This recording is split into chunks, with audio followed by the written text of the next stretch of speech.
তেওঁ ঘৰখন চলাই আছে তেওঁ এক কক কিন্তু মোক আকৌ যদি টেবুলৰ ওপৰত দিয়ে এইকেইটা আশাকে নাই টেবুলৰ তলতো আশা দি দিছোঁ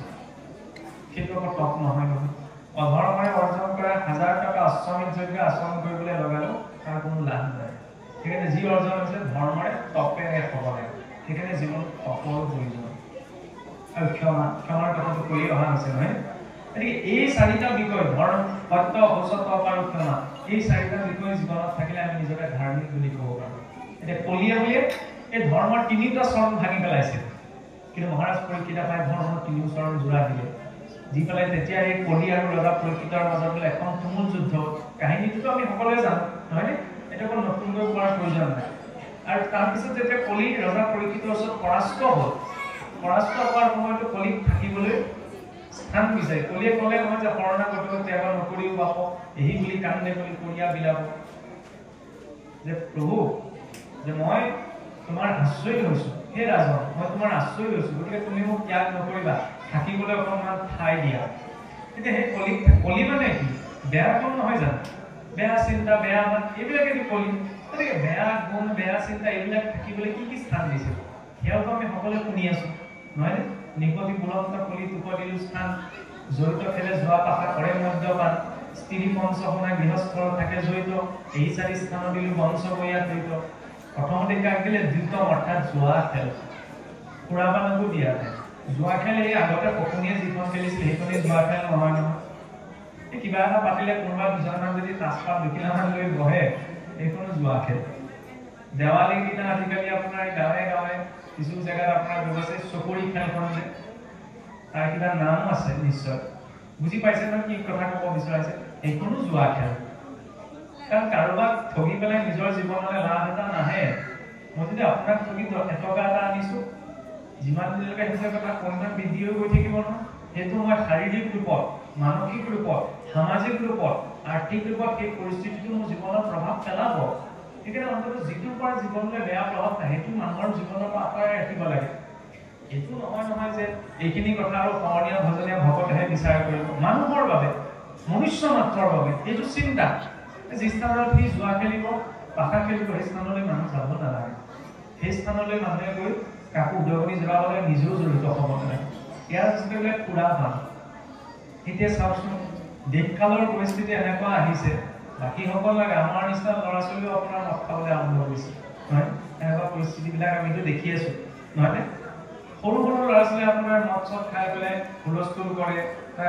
বেলেগ পৰিস্থিতি সকলো নহয় তাৰ মাজতে যে এইবিলাক দেখা গৈছে কোনোবাখিনি শিক্ষাৰ নৈতিকতাটো স্খলন হৈছে নে আগৰ দৈত্যৰ ল'ৰা ছোৱালীবিলাকেও মদ খোৱা নাছিলে আমি দেখিছোঁ জানো আগৰ দৈত্যৰ ল'ৰা ছোৱালীবিলাক মদ খাইছিল ক'ৰবাত শুনিছোঁ জানো নাই শুনা আমাৰ মনুষ্যৰ ল'ৰা ছোৱালীবিলাকৰ মাজত তেনেকুৱা হৈছে চিন্তা যদি এইটো হয় গাখীৰ বিক্ৰী কৰা যদি আপোনাৰ পদূলি মূৰত আহি চাইকেলৰ টিলিঙাটো বজাবহি লাগে গাখীৰ লাগিবই আৰু সুৰাপান কৰাজনক আকৌ সেইটো সুধিব নালাগে এই জংঘলৰ মাজত থাকিলেও চুচৰি বাগৰি গ'লেও যাব সেই চিন্তাটোত মানুহৰ মনুষ্যত্ব প্ৰকাশ নাপায় জমৰো বোলে পুতৌ উপজে বোলে কেলে হেৰৌ বোলে ঈশ্বৰে খোৱা বস্তুখিনি সজোৱাবলৈ পেটটোত এচিড এসোপা ভৰাই দিছিল এলাপেচা এচিড খাদ্য লৈ গৈছিল তাৰে এটোপাল যদি খালী হাতত কৰিবলৈ হয় এই ফুটাই হাড়েদি ফুটা ওলাই যাব কিন্তু ইমান ধুনীয়াকৈ ঈশ্বৰে সুব্যৱস্থিত কৰি দিছে আপোনাৰ মোক খালেও অনুভৱ নহয় এচিড আছে বুলি পেটটোত অনুভৱ হয় জানো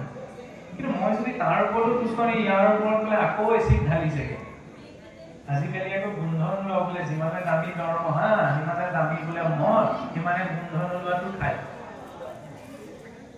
তাৰ ওপৰত এচিড ঢালি যদি মৰিছেগৈ তাৰপৰা প্ৰভু মোৰ লিভাৰটো গ'ল কিডনীটো গ'ল মই ভাওনা সভা পাতিছোঁ পালনাম পাতিছোঁ নাম পাতিছোঁ পাপ হৈছে পুণ্য হৈছে এইটো পাঁচ কথা দিয়কচোন অন্ততঃ এইটো চিন্তা আমি কৰিব নোৱাৰোঁ এই চুচৰি বাগৰিৰ পৰা কেঁচুৱাটো খোজকেইটা পোনাব বিচাৰিছে থিয় হৈ পেলাই নহয় কোনোবা এজনে ডাঙৰ হৈ যদি খোজ বেকা হোৱা কিবা এটা খাইছে কি থাকিলে বাৰু ধৰ্ম হৈছে অধৰ্ম হৈছে পাঁচ কথা এইবিলাকৰ কথা কৈ থাকিলে আমি সকলোটো গ্ৰহণ নকৰোঁ সাধাৰণ চিন্তা সেই একো চিন্তা কৰিব নোৱাৰা কেঁচুৱাটো চুচৰি বাগৰি খোজকেইটা পোনাব বিচাৰিছে মই যদি আকৌ খোজ বেকা হোৱা কিবা এটা খাইছোঁ তেতিয়াহ'লে এইটো মানুহ বুলি আপুনি ক'বনে ইমান অধোগতি গুচি গ'লনে আৰু বিড়ম্বনা এইটোৱে যে আপোনাৰ চহৰখনৰ ভিতৰত কিতাপৰ দোকান এখনো নাথাকিব পাৰে কিন্তু মদৰ দোকান হ'লে আপোনাৰ জেগাই যায় আমিতো ব্যৱসায় ঘাটি নহয়নে সেইটোৰ মাজত থাকি পেলাই তেতিয়াহ'লে আমি মানুহ হৈ থাকিব পাৰিম ধৰ্ম কৰ্ম কথা বাৰু আঁতৰলৈকে থৈছোঁ গতিকে ভাগৱতে এই চিন্তা কৰি দিয়ে এইটো নহয় যে ভাগৱত মাৰ্গত জড়িত হ'লে আকৌ বহুতে ভাবি থাকে ঢেৰ নীতি নিয়ম পালন কৰিব লাগিব ইটো নাখাবা সিটো নাখাবা তলৈ নাযাবা সেইকাৰণে বহুতে ভয়ো কৰে ভাগৱতৰ মাৰ্গলৈ আহিবলৈ ঢেৰ নীতি নিয়ম পালন কৰিব লাগিব সেইটো নহয় ভাগৱতৰ মাৰ্গে আপোনাৰ শৰীৰটোৰ মূল্য বুজাব বিচাৰিছে বহুত দুৰ্লভ এই মনুষ্য শৰীৰটো পাইছা দিনক দিনে কি হৈছে আয়ুসটো টুটি গৈ আছে ছেকেণ্ডৰ পাছত ছেকেণ্ড মিনিটৰ পাছত মিনিট ঘণ্টাৰ পাছত ঘণ্টা মৰিবলৈকে গৈ আছো এতিয়া কথা কৈ থাকোঁতেও মই মৰিব লগা হ'ব পাৰে কোনটো গাৰেণ্টি নাই থকাকেইটা দিন ভাল বস্তুখিনিৰ মাজত থাকাচোন সেইটোহে ধৰ্ম বুলি কৈছে নহয় ইয়াততো সাংঘাতিক বেলেগ ধৰ্ম একো নাই কিন্তু সেই চিন্তাকৰণ কৰাৰ শক্তিও যদি মই হেৰুৱাই পেলাইছোঁ তেতিয়াতো মই একেবাৰে অধপতিত হৈ গ'লো আৰু এই অধপতিত হোৱাজনক চাওকচোন আতি বিষয়ত আপগতি ভৈল যাৰ চাৰি বেদ পঢ়ন্তেও নোপজে তাৰ জ্ঞান আৰু চাৰি বেদ বুজাওক তেওঁ একো নোসোমায়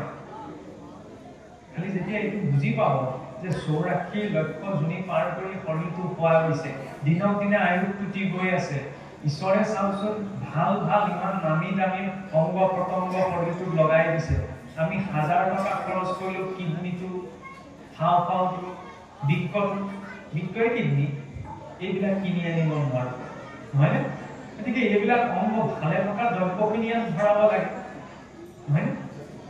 পেট্ৰল ইঞ্জিনটোত যদি ডিজেল মিক্স কৰি ভৰাই দিয়ে ভালকে চলিব জানো সেইটোতো আমি বিৰোধিতা কৰোঁ কোনোবাই যদি ডিজেলত পেট্ৰল মিক্স কৰি বেচিবলৈ হয় তেতিয়াহ'লে সেইটো আমি বিৰোধিতা কৰিম নাই বুলিব তুমি গাড়ীবিলাক এইফালে পেট্ৰলত ডিজেল কেলে মিক্স কৰিছা নিজৰ লগত আমি কি কৰি আছোঁ এইটো ভালে থকা সতেজ এটা মেচিন নহয়নে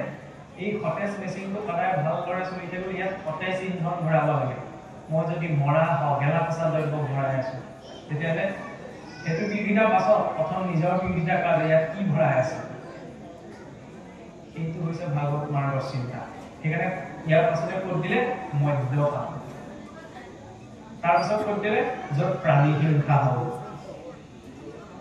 প্ৰাণী হিংসাৰ পাছতে ক'ত দিলে য'ত পৰস্ত্ৰী সংগ হ'ব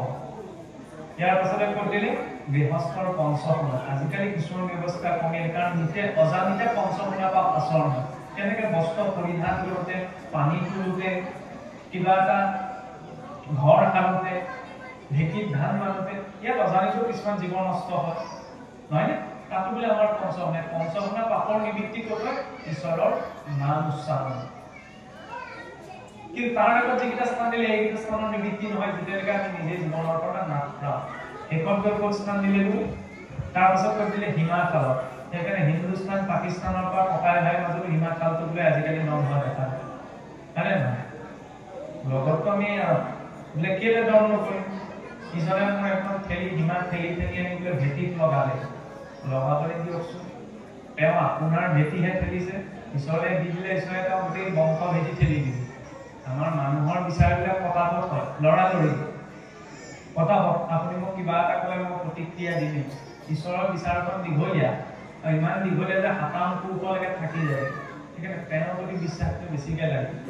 মই আপোনাক অপকাৰ কৰিছোঁ কৰিবলৈ দিয়কচোন ঈশ্বৰে উঠায়ো চাই নমায়ো চাই নহয় সেইকাৰণে এইটো চিন্তা কেতিয়াও সেই কিমান লৈ এই মাটি বাৰীত লৈ ককাই ভাইৰ মাজত ৰং কাজিয়া লাগিব নালাগে সেইটো বেয়া স্থান কাৰণ আমি বহু জন্মৰ পুণ্যৰ ফলত সেই পৰিয়ালটো পাইছোঁ এইবিলাক কথাত লাগি বাৰু মিলা প্ৰীতিয়ে নাথাকিলে তাৰপিছত আহি মোৰ যদি নিজৰ ককাই ভাইৰ মাজতে মোৰ মিলা প্ৰীতি নাই ইয়াৰ ওপৰত মই আহি আৰু ধৰ্মৰ ওপৰত লেকচাৰ দি থাকোঁ কিবা লাভ আছে জানো